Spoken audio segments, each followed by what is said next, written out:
there's a new fashion trend being led by several leading female celebrities, and it involves 2 pads which attach directly to the skin, and each of them has a pearl in the centre.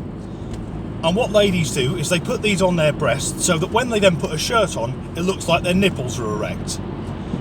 And in the article I read this in, I must say it is very convincing. I stared at the picture for a good 3 or 4 seconds before going, oh, Jennifer Aniston. But if this trend is going to take off, we should be aware of the health and safety implications, because this is going to cause fucking road accidents. Now, I am a very happily married man, but if I'm driving the car on a cold day and there's a woman wearing a thin top and she's standing to attention, I will be mesmerised and just watch as I go past. And I don't do it deliberately, it's built in. When men see erect nipples, it's like a heat-seeking missile locking onto a jet engine.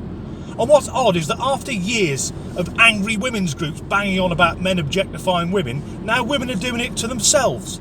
Because I'm trying to think, why would a woman do this? And the only reason I can come up with is that so men look at the tits. And this is good if you are an woman and you're having trouble getting an man because, you know, maybe you're hideous, proper fuck ugly. Well, try this. Try putting on some false nipples and blokes will be too busy staring at your boobs to notice how grotesque and deformed you are. But the really strange thing with this is what they've been called, because the article was written by an American journalist using American English, whereas I'm English, I speak the Queen's English rather than what passes for it over in the New World. And because these things stick on, they're calling them pasties. But because I speak English, in British English, the way they spell pasties is the way that the British spell pasties, which is a foodstuff if you weren't aware. Now I like pasties, Cornish, chicken and mushroom, cheese and bacon, but nipple pasties? I know there's a lot of shit goes into processed food, but that's, no, too far.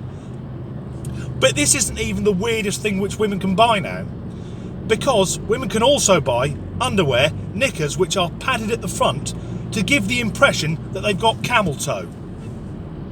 Now I don't know any women who go out wanting men to stare at their axe wound, so I can only assume these have been made exclusively for slags. But surely if you want men to look at the gateway to your guts, then why not just pull your leggings up a bit tighter and do the real thing? Unless it's something to do with temperature. Going out on a cold night and you still want to objectify yourself, get yourself a cunt cover. There, I'm fucking trademarking that. Cunt cover by Disgruntled Danny. Can't even say my own name. And as I say, actually, where would you wear these? Not to church on a Sunday morning. Here you go, vicar, have a look at that. And as I said, I am a happily married man, and thank God I am. Because it must be challenging for blokes out there today. If you take what some women can do now, let's go top to bottom. Hair, that could be dyed easily, or hair extensions, or a wig. Eyelashes, they'll be false. Makeup, with this current trend of contouring, I think they call it, where it looks like the makeup's been put on by a fucking plasterer. You'll have no idea what she looks like. Get to her boobs, well, that could be a push-up bra, or with the push-in breast enhancers, a boob job, and also now what I'm going to insist on calling nipple pasties. Tights that make them look thinner than they are.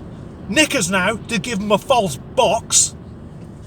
Then heels to make the legs look better and make them look taller. And what do women say? I want a man who loves me for who I really am. We don't fucking know who you are! Actually, God, I've just worked out who those knickers are for. They'll be for blokes who like dressing as women, won't they? Go out, oh look, I've even got a flange going on.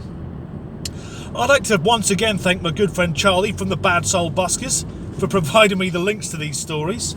And on that, Bad Soul Buskers are going to be playing a few dates soon. If you've not seen them before, why not go to Facebook, like the page, and if you're in the UK, I'll see you at one of their gigs.